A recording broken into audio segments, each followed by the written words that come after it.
Amigos, muy buenas noches. Qué gusto me da saludarlos al iniciar el mes de octubre. Hoy es lunes, día 3. Empezamos con mucha información importante, sobre todo que impacta en la vida de nuestra ciudad y de nuestro estado.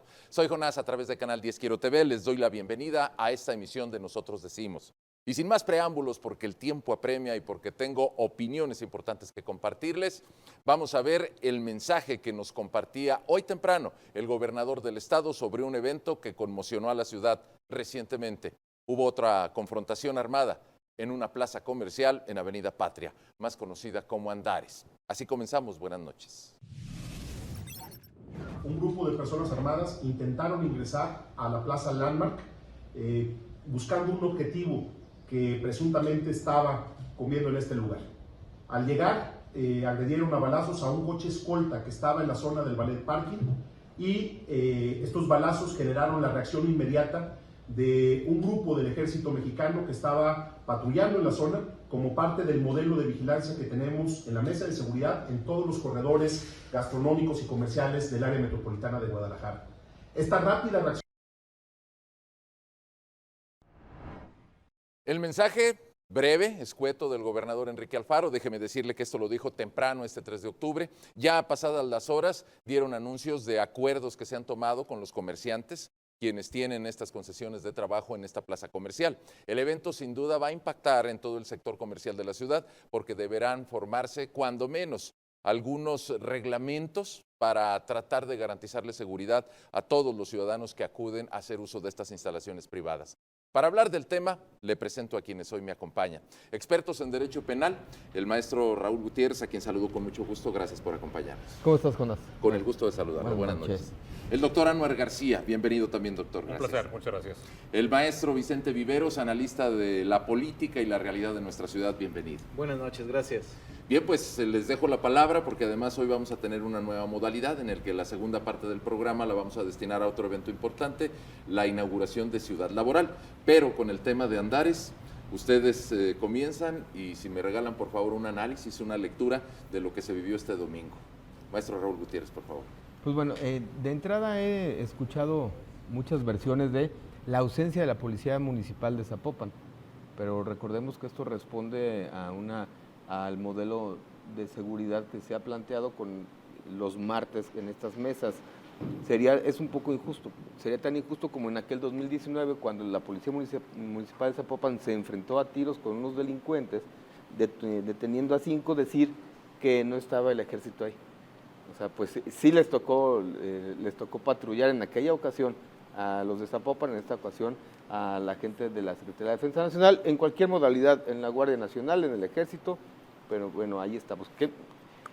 Domingo, 5 o 6 de la tarde, el nombre de la plaza, pues no es necesario ni mencionarlo, lleno, familias, niños, no era la mitad de la carretera, no era...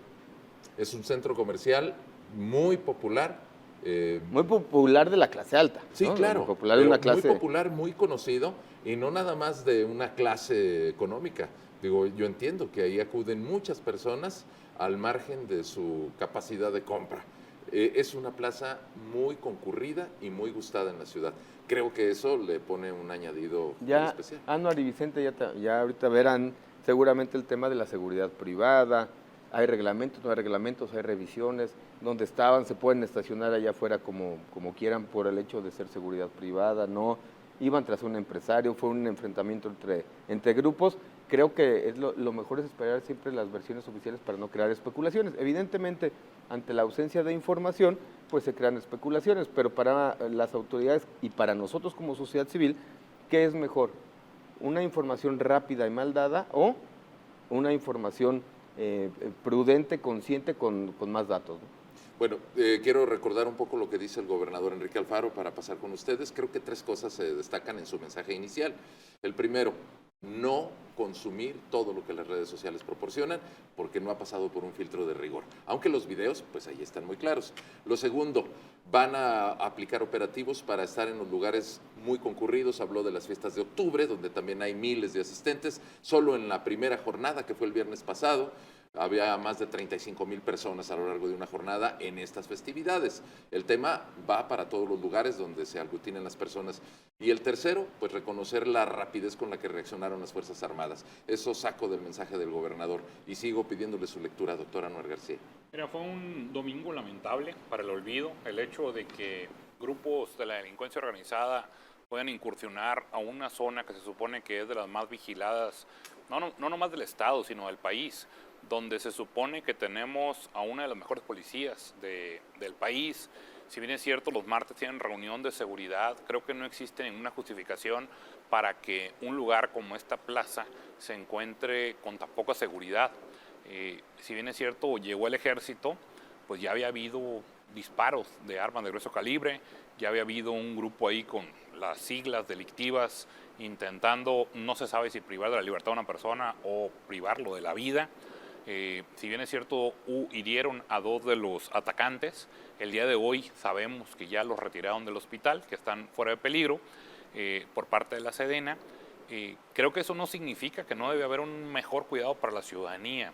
La última vez que verifiqué había una serie de operativos permanentes dentro de esa zona, todo lo que es Puerta de Hierro, Andares, por lo mismo que es una zona muy popular, independientemente del extracto social de las personas que están visitando dicho lugar, más en domingo, que es a la hora más concurrida.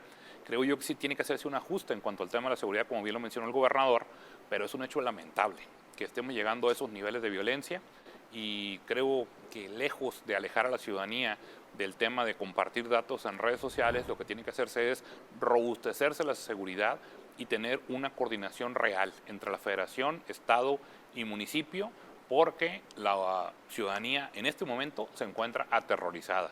Y si bien hay eventos que vienen de una gran magnitud para el estado de Jalisco, creo que eso no necesariamente va a haber mucha libertad de la gente de andarse trasladando, porque pues existe una gran zozobra ante lo acontecido. Recordemos que hubo un fallecido, al menos 6 personas heridas, una gran cantidad de ellos estaban dentro de la misma plaza, del centro comercial, y creo que nadie siente la tranquilidad ahorita de estar transitando dentro de Jalisco.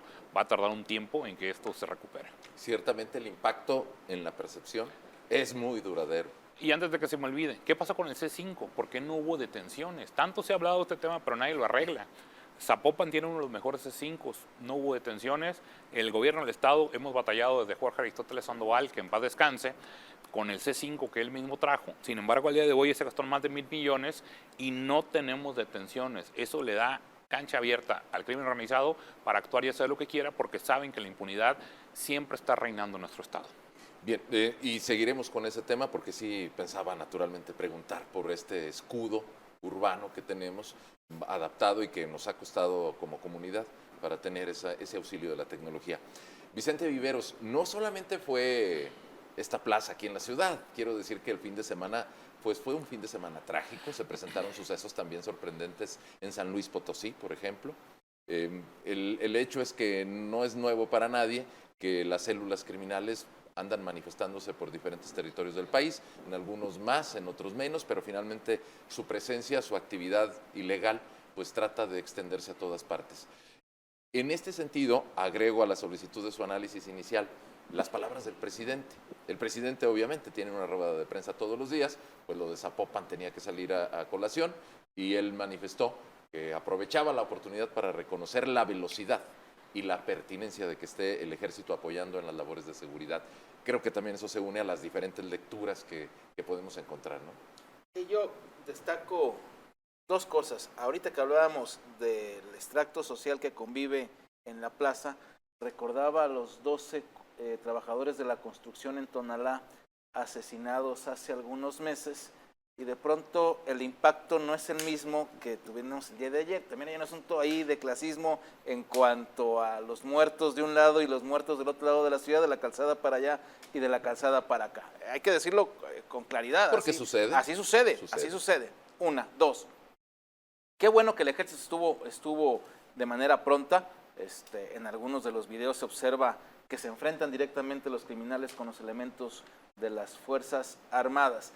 Yo destaco aquí la necesidad de modificar la propuesta original del presidente de la República, que por cierto se está modificando en estos momentos la minuta en el Senado de la República, para hacer lo que creo que se tiene que hacer.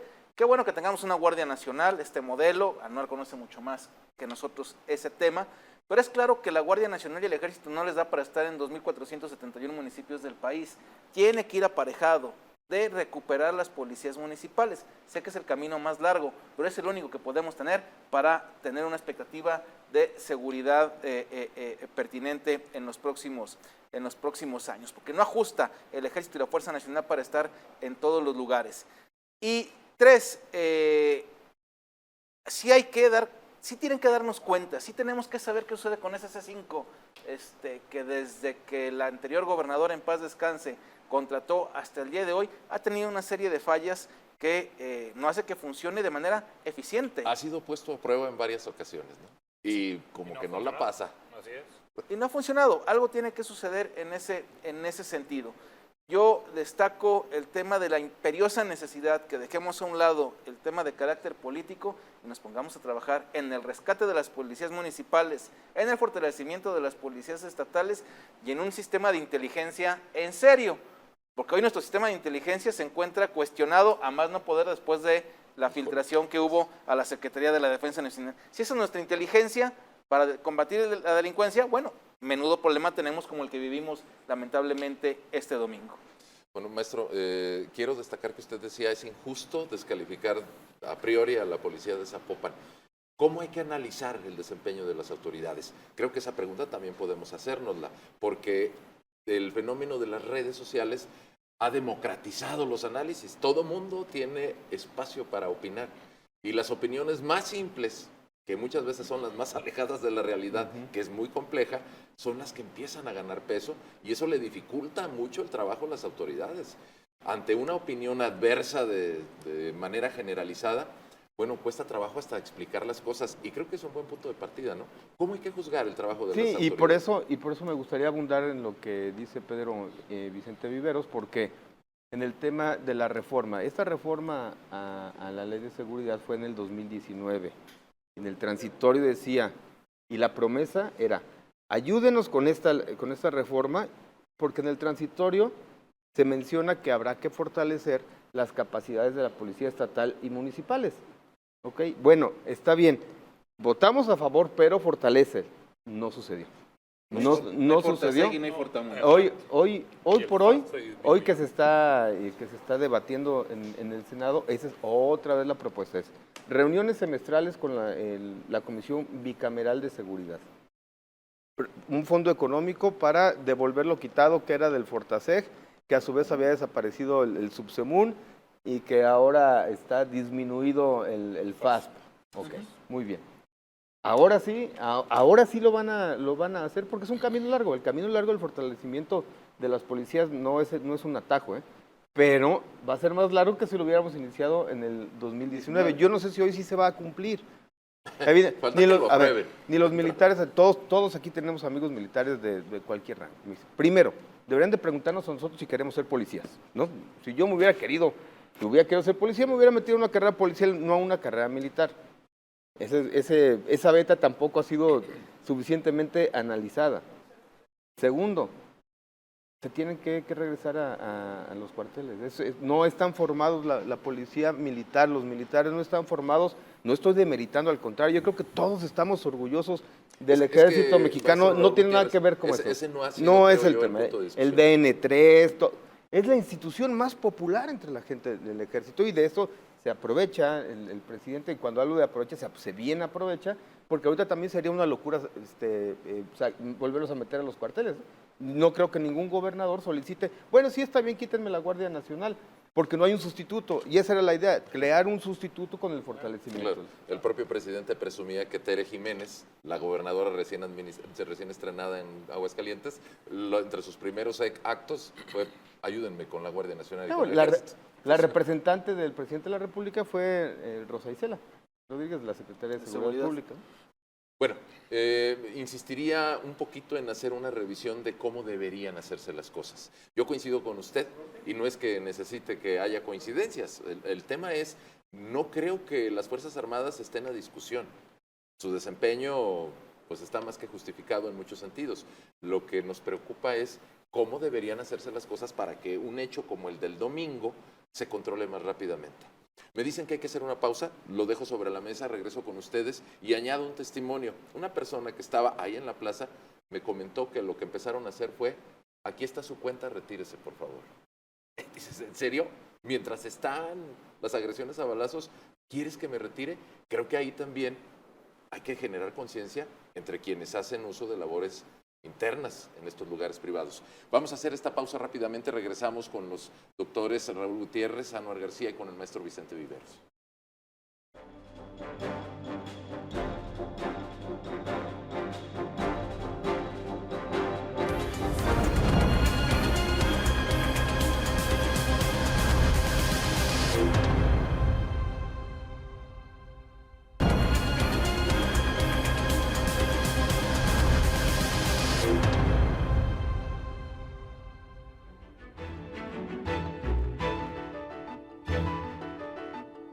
Ya estamos de regreso. Recuerde que estamos hablando sobre el tema de la violencia que se generó en esta importante plaza comercial el fin de semana.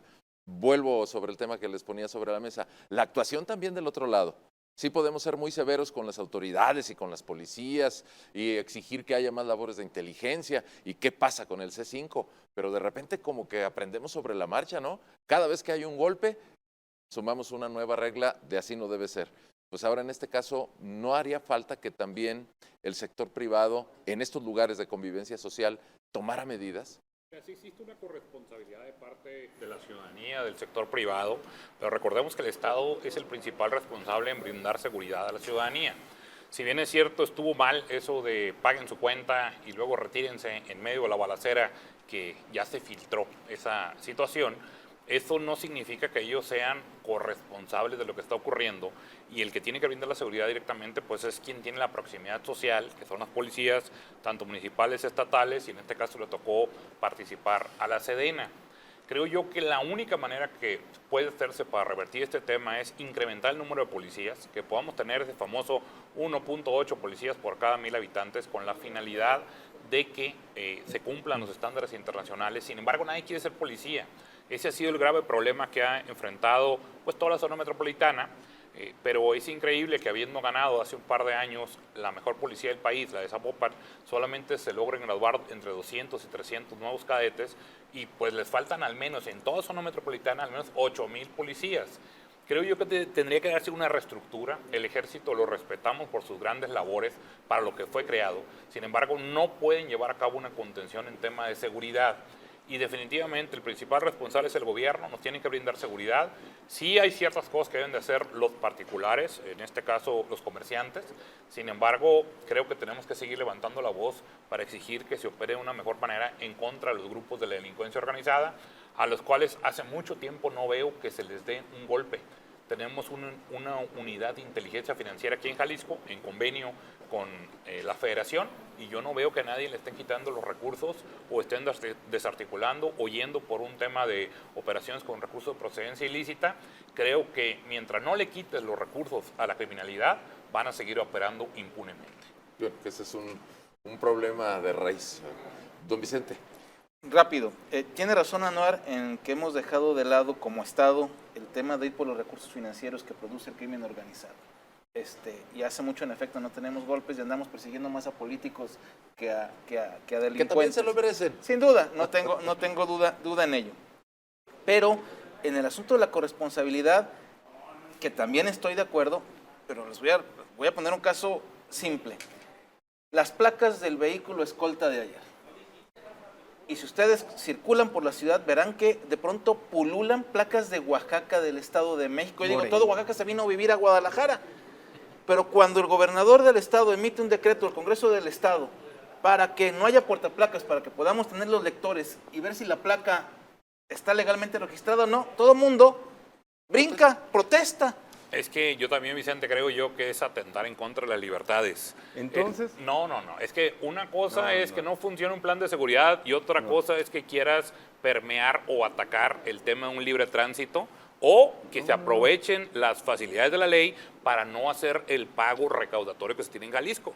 Y Anuar es el experto en el tema, pero voy a poner un ejemplo. Sin embargo, no perdón, es menos Vicente, restrictivo que nos paren para revisarnos Sin embargo, el fenómeno existe, en un retén. Estoy de acuerdo contigo. Eso sí limita la libre circulación. Con justificada razón, no estoy en contra de ello, dado el momento de inseguridad que vivimos, pero me parece mucho menos invasivo que si tengo un vehículo con placas de otro estado, que se ofrecen en Facebook de manera libre, podamos checar Son si el estrategias así ya, es, muchos. podamos checar ese tema o no. O dos, a final del día, el tema de la seguridad del Estado corresponde en el entorno de la plaza, no en el interior. Y recuerdo una vieja discusión con las sucursales bancarias para que pagaran su seguridad, para brindar seguridad a sus clientes. Afuera, en efecto, es una responsabilidad del Estado. Y tres, pues, ¿quiénes pululan?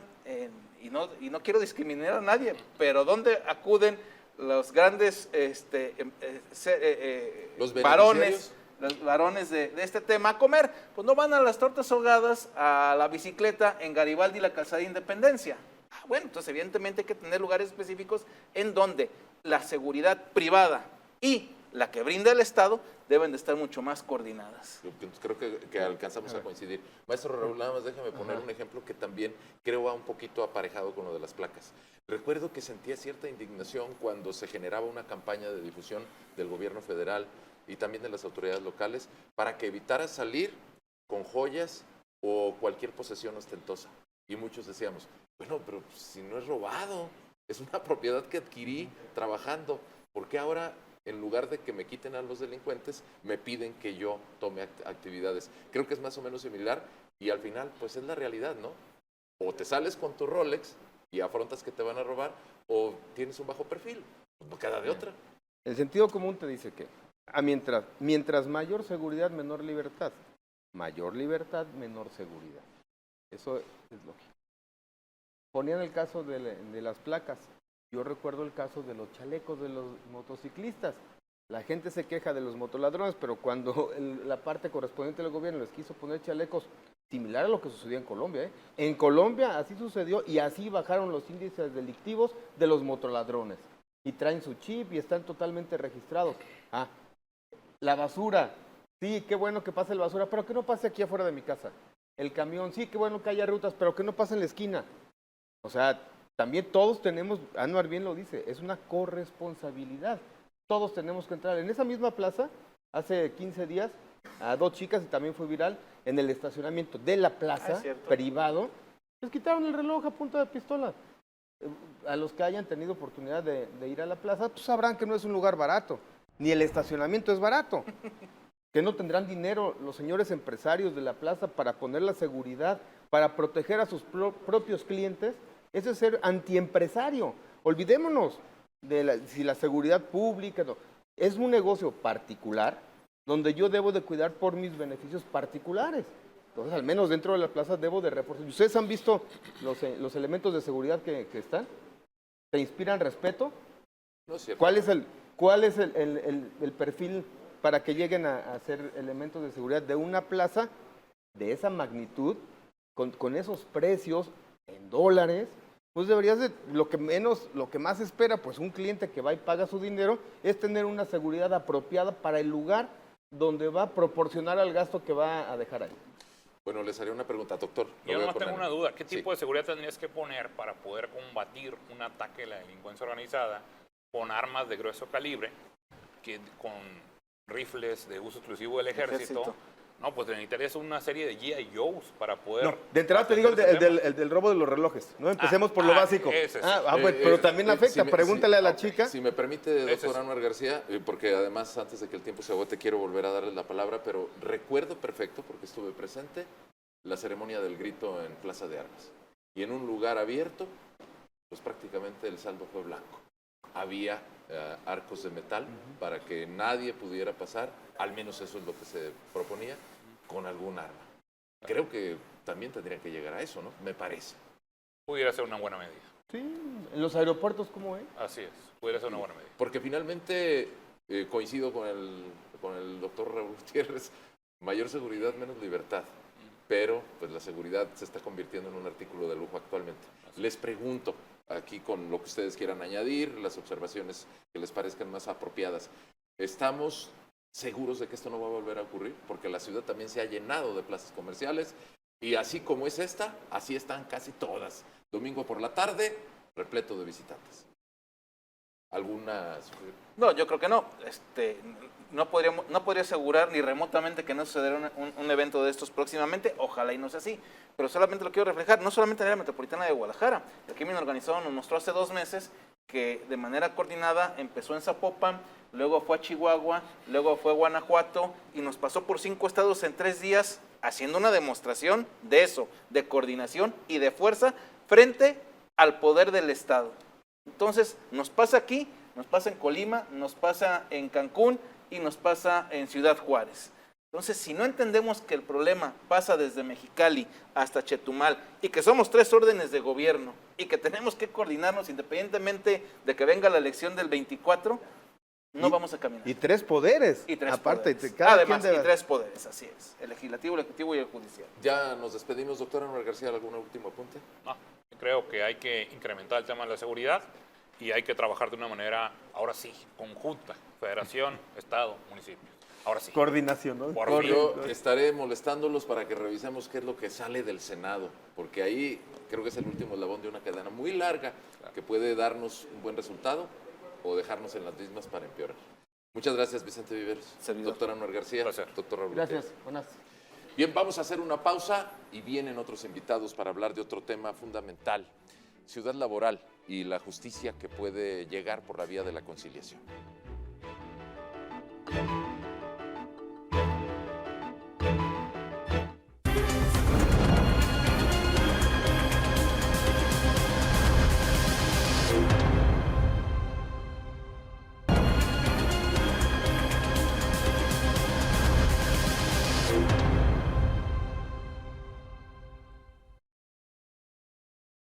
Bien, ya estamos de regreso. Esta noche Nosotros Decimos con un tema totalmente distinto. Vamos a hablar de ciudad laboral. Después de mucho tiempo de espera, de un fenómeno que vino acumulándose durante los años en las juntas de conciliación y arbitraje, donde los titulares de estos espacios de administración de justicia, pues solo daban cuenta de que con el paso del tiempo iban acumulándose los expedientes, los conflictos, se determinó dar paso a un nuevo esquema. No quiero yo abundar sobre ello porque mire a quién tengo hoy como invitado para que nos explique cuál es la diferencia entre tener ciudad laboral y un nuevo esquema de trabajo para atender esta realidad en la sociedad y lo que teníamos antes. Y saludo con mucho gusto al magistrado presidente del Supremo Tribunal de Justicia del Estado, el magistrado Daniel Espinosa Licón. Señor magistrado, bienvenido. Muchas gracias por la invitación. Oiga, me decía hace unos momentos, mientras estábamos preparándonos, es la primera vez que viene aquí a las instalaciones de Quiero TV. Es mi primera vez. Pues bienvenido, se va a estrenar Gracias. aquí en Nosotros Decimos. Muy bien. Magistrado, pues apelando a su capacidad de síntesis, porque sé que es un tema vasto. Sí, claro. ¿Qué es lo nuevo en materia de legislación laboral? Oye. ¿A dónde nos conduce tener ciudad laboral? ¿Y cuáles son las oportunidades que De acuerdo. ofrece? Es un tema donde no es una cuestión endógena, es decir, no es una decisión de las y los mexicanos al interior de decir que el modelo de sistema de justicia laboral había caducado. Es un tema que viene de cuestión internacional. El primer tema es donde el Estado mexicano se compromete ante la Organización Internacional del Trabajo, la OIT, a mejorar el sistema de justicia. El convenio 98 específicamente se dejaban unas reglas claras. Posteriormente viene el TEMEX, donde en el capítulo 23 el Estado mexicano se compromete también a cambiar el sistema de justicia. 100 años de un sistema donde las juntas de conciliación y arbitraje habían resuelto el tema de los conflictos laborales. Generaron paz, generaron tranquilidad y resolvieron los conflictos durante 100 años. Pero encontramos un modelo más innovativo, más eficaz, más eficiente a cargo del Poder Judicial. De manera tal que se genera la reforma el 24 de febrero del 2017 al artículo 107 y 123 constitucionales para dar paso precisamente a la libertad sindical, al compromiso laboral y al sistema de justicia, donde sea un juez, ya no un presidente de una junta de conciliación y arbitraje. ¿Cambia el modelo? Sí. Tenemos un preámbulo o un requisito o presupuesto procesal, es decir, ya no podemos ir directamente a demandar al Poder Judicial porque tenemos que agotar un proceso de conciliación. Se crea un organismo público descentralizado que es el Centro de Conciliación, donde deberán de comparecer previamente a demandar.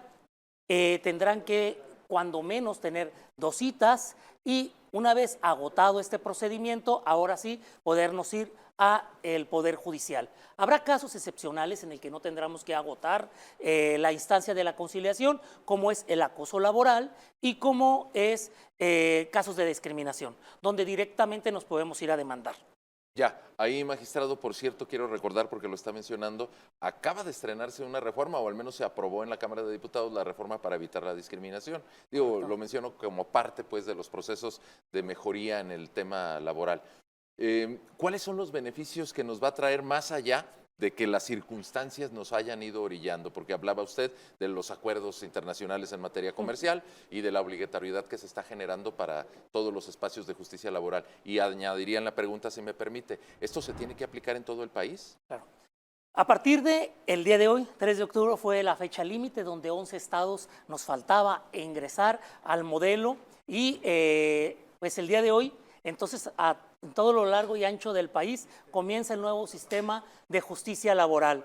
Todos los estados, inclusive la federación, tienen este modelo. ¿Y cuál es la ventaja? Bueno, pues que estamos esperando que del 60 al 80% de procedimientos se resuelvan por la ruta de la conciliación. Y solamente en los casos de extremo conflicto se llegue al Poder Judicial, entendiendo que la OPD, pues, realizó todo un proceso complejo, complicado, para la designación de conciliadores con perfil de conciliar, de resolver el conflicto de manera autocompositiva. Yo creo que esa es la fórmula que ha dado resultado en casos exitosos como en el Estado de México, que es el ejemplo a seguir. ¿Cuántos estados llevan ya, señor magistrado? El día de hoy, todos. El día de hoy, a lo largo y ancho del país, entraron los 32 poderes judiciales con el nuevo sistema de justicia laboral. Bueno, quiero aprovechar para saludar al invitado que también se nos une esta noche, agradeciéndole por la oportunidad y por su tiempo, pues es el titular de la cartera del trabajo en el estado de Jalisco, el secretario Marco Valerio Pérez Goya. Secretario, bienvenido y gracias. Buenas noches, una disculpa por el retraso. Magistrado, gusto saludarte otra vez. Pues díganos, por favor, secretario, desde la perspectiva del Poder Ejecutivo, del trabajo que se ha venido haciendo, ya nos daba las razones jurídicas detrás el magistrado presidente del Supremo Tribunal. ¿Cuáles son los beneficios, el ánimo con el que se inaugura Ciudad Laboral? La verdad, en primer lugar, muy contento con el sentimiento del deber cumplido. Hubo mucha gente que dudaba que estuviera la Ciudad Laboral.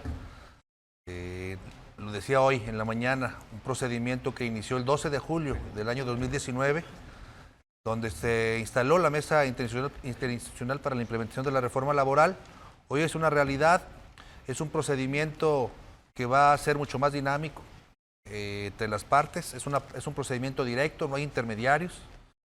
La idea es que en 45 días se pueda resolver entre el 60 y el 70% de los asuntos, es decir, muy pocos derivarlos al Poder Judicial para que ahí puedan tener su procedimiento de ofrecimiento de pruebas. Es un procedimiento menos costoso para las partes, inclusive también para el Estado. La forma de notificar es mucho más dinámica porque se autorizan ya medios electrónicos para este tipo de cosas. Insisto, me parece que viene para bien. La conciliación, si bien es cierto, en el procedimiento que se vivía del viernes para atrás y los procedimientos que van a vivir de los que estaban en su procedimiento del viernes para atrás presentados en las juntas, obligaban a que las partes presentaran escritos para que la autoridad pudiera actuar en consecuencia, acordar. Si las partes omitían, la autoridad no tenía nada más que esperar a que las partes hicieran, solamente invitar a la conciliación cuantas veces fuera necesario. Y eso retrasaba y retrasaba. Retrasaba, porque a veces las partes ya no tienen un interés en resolverlo. En el archivo forman parte como un número activo, pero en realidad no hay un interés de las partes. Hoy, insisto, muy contento, lo he platicado con el gobernador desde el día sábado y por teléfono en días pasados, ver realidad un esquema que lo vine a hacer desde simplemente en concepto. En una mesa interinstitucional me tocó participar con otro presidente del Supremo Tribunal, con otros diputados, una mesa que fue transitando, que se pudo materializar, que precisamente hoy, después del evento, tuve la oportunidad de recibir a los agregados en materia laboral de la Embajada de Estados Unidos, donde reconocen a Jalisco. Estamos siendo invitados a Washington, la Secretaría del Trabajo, para hablar del caso de éxito. han conocido lo que sucede en este país en esta materia. Nosotros hicimos un gran esfuerzo con el Poder Judicial, pero primordialmente en el Poder Ejecutivo para tener un lugar idóneo para vivir. Hay estados que pensaron que era mejor separarlos, nosotros pensamos que es mejor tenerlo juntos y poder acceder a la justicia, en primer lugar en la conciliación y en segundo lugar que el Poder Judicial pueda tener este espacio. Ustedes lo vieron, es un espacio que ya trabaja, por supuesto que faltan detalles, pero que hoy por hoy ya está. A las 8:04 de la mañana me estaban hablando de Puerto Vallarta, que estaban recibiendo los primeros casos. Yo me voy a inaugurar el miércoles a Puerto Vallarta para el jueves en la mañana hacerlo. Vamos a estar en Lagos de Moreno, Ciudad Guzmán, a pesar de que hoy ya iniciaron actividades, pero queremos hacer este esquema, seguir invitando a la ciudadanía a que podamos cambiar ese chip y entendamos que la conciliación es la institución hoy para resolver los conflictos. Esas frases que vivíamos en las películas de Estados Unidos, que see you in court, nos vemos en la corte o te voy a meter a la cárcel, ese tipo de justicia me parece que va a quedar a un lado, seguirá existiendo, al final del día están las penas en ese sentido y así es la ley, pero en todos los esquemas, en lo familiar, en lo civil, hay procedimientos de conciliación. Lo laboral hoy lo tiene como un tema obligatorio, ya lo habló el magistrado, hay muy pocas excepciones, pero insisto, muy contento de ver hoy nacer, si me permite la expresión, un bebé que se trabajó durante mucho tiempo, que pasamos, la federación en algún momento nos pedía que implementáramos en el primer año, en el 2020, en plena pandemia, con limitantes muy claras y muy patentes.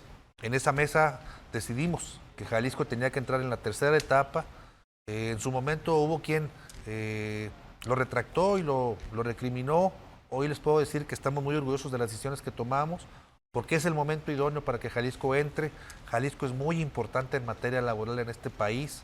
La OIT ya ha declarado que Jalisco es quien impulsa la verdadera agenda y la nueva cultura laboral de México. No por eso están hoy los agregados, insisto, de la Embajada y de Estados Unidos y también de Canadá para conocer lo que estamos haciendo en Jalisco en materia de justicia, en materia de empleo, de generación de empleo de vinculación, en materia de dignificación del trabajo del campo, en materia de dignificación del trabajo del hogar, en materia de eliminación del trabajo forzoso, del trabajo infantil, en muchas agendas que me parece hoy nos dan la oportunidad de establecer que al menos estos 4 años en los cuales hemos estado al frente de la Secretaría, hemos dado el resultado y, insisto, muy contento de formar parte de un día histórico para Jalisco. Es un día histórico para Jalisco, así como fue el viernes, donde cerramos la oficialidad de partes para que no existan nuevas demandas en las juntas y que hoy a las 8 de la mañana en estos centros regionales y en el metropolitano se aperturó 2 días históricos. 102 años ininterrumpidos de la Junta y hoy el primer día del Centro de Conciliación para Jalisco. Secretario, señor magistrado, tengo que hacer una primera pausa. Hay algunas dudas que quiero plantearles, sobre todo para conocimiento de nuestros televidentes, cuestiones prácticas que seguramente seguirán ocurriendo y que tenderán a solucionarse si el sistema se va consolidando. Al regreso de esta pausa, seguimos charlando con el secretario de Trabajo en el Estado, Marco Valerio Pérez, y con el presidente del Supremo Tribunal, Daniel Espinosa Licón. Ya volvemos.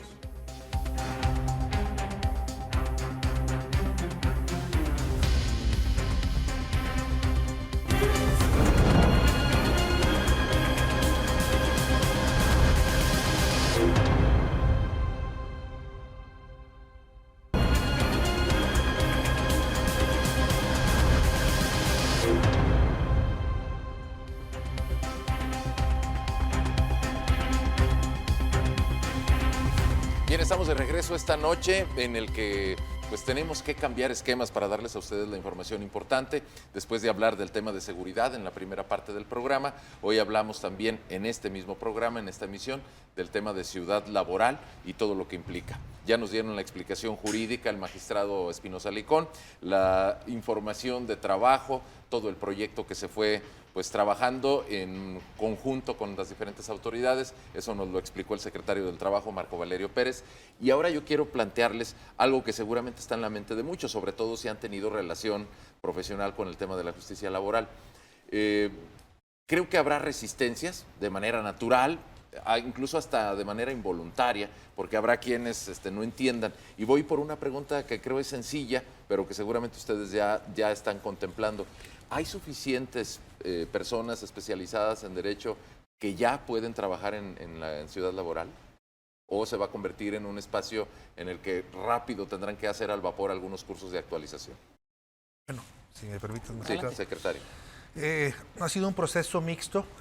Nosotros preparamos a personal inclusive de la misma secretaría, capacitándolos quien quería trasladarse al nuevo esquema de justicia laboral, al de conciliación primordialmente, para poder tener gente especializada no solamente en el derecho laboral, sino en poder incitar a las partes a que se provoque esta conciliación.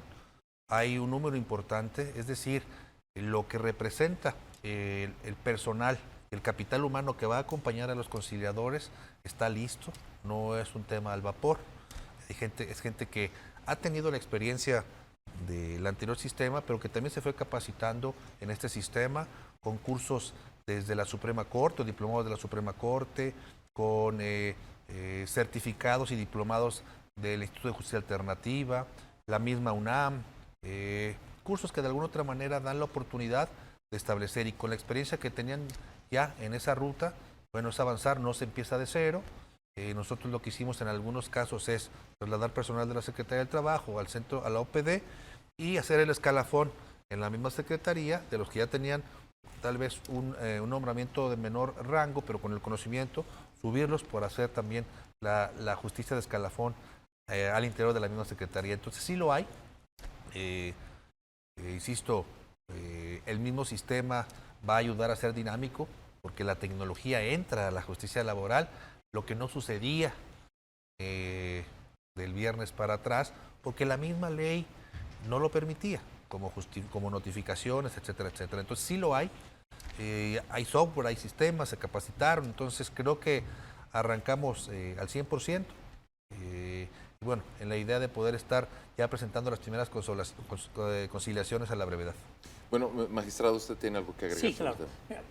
Hay dos procesos. Uno, el de la capacitación, precisamente para quien estaba interesado a formar parte ya del centro de conciliación o ya del Poder Judicial como auxiliar, notificador o actuario, secretario o juez. Entonces empezó un proceso de capacitación. Pero lo cierto es que yo creo que lo mismo que sucedió hace exactamente 8 años, cuando se inauguró en octubre del 14 el modelo acusatorio, comenzamos las primeras audiencias con puros defensores de oficio. No había defensores particulares que se animaran a entrar a la audiencia, porque no era lo mismo el procedimiento tradicional con el que venían trabajando a un modelo adversarial oral, donde los argumentos los tienes que emitir en ese momento. Cierto que la materia laboral era de alguna manera cuasi oral, aunque estaba la actuaria escribiendo. Hoy, entonces, todo un proceso de registro de audio y video, donde se debe de privilegiar la oralidad del argumento de las partes, y en ese sentido te digo que sí, yo creo que va a tardar un proceso, tal vez 4 o 5 años, en los que los abogados comienzan a soltarse a poder desahogar este tipo de audiencias, donde te cumple un principio rector de publicidad, contradicción, inmediatez, es decir, estar frente al juez, que el juez no puede delegar en ninguno de sus auxiliares el desahogo de una audiencia o el desahogo de una prueba. Tiene que estar el juez precisamente para los efectos de la valoración de la prueba o de la toma de decisiones, que debe ser de inmediata. Y así como lo mencionó, señor secretario, tenemos un software donde iniciamos con todo un expediente digital. Toda la justicia digital debe estar inmersa dentro de este nuevo procedimiento. Un software que fue pagado por el Banco Interamericano de Desarrollo, solicitado por la Secretaría del Trabajo y Previsión Social, un software donde se pueden presentar demandas, escritos, desde el teléfono celular. Desde el teléfono celular puedes revisar el expediente completo, las notificaciones te van a llegar al celular, o puedes tener un buzón desde este software para revisar el proceso del flujograma de cómo va circulando el expediente. Y para esto, pues sí requerimos una capacitación al litigante, que no muchos se capacitaron. Y entonces en ese proceso comenzamos. Yo creo que la siguiente semana el Poder Judicial ya estará dando algunos cursos gratuitos a todos los litigantes sobre el sistema de justicia laboral, pero también para que entiendan este software, que incluso Banco Interamericano de Desarrollo se comprometió ya con el Poder Judicial a dar esa capacitación gratuita.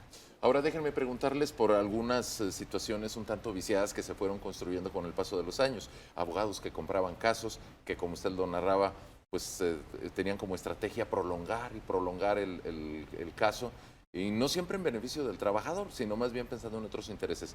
¿Este sistema los expulsa o los va a obligar a que se adapten y a que cumplan con el principio de conciliación como primera medida, en lugar de un buen pleito, un arreglo? Bueno, aclararlo. Materia laboral, los derechos litigiosos no pueden ser cedidos. Lo que sí provocaban era el abandono de la parte directa interesada, y ya realmente quien se veía interesado era el abogado patrono o quien patrocinaba o quien ayudaba o asesoraba. Esos vicios tendrán que mejorar, porque la primera etapa de conciliación provoca eso, que prácticamente sean las partes de manera directa quienes puedan hablar sus diferencias y como consecuencia llegar a un arreglo, sea cual sea, bueno o malo, pero en el entendido de que es una ruta de poder solventar las diferencias laborales. Entonces, por supuesto que además inhibe. Nosotros hemos hecho un gran esfuerzo cuando entramos a la Secretaría, lo decía, encontrábamos un número escandaloso de coyotes, si me permiten la expresión. Sí. Muy conocidos. No sé, 100, más de 100. Ya al final había 3 o 4 que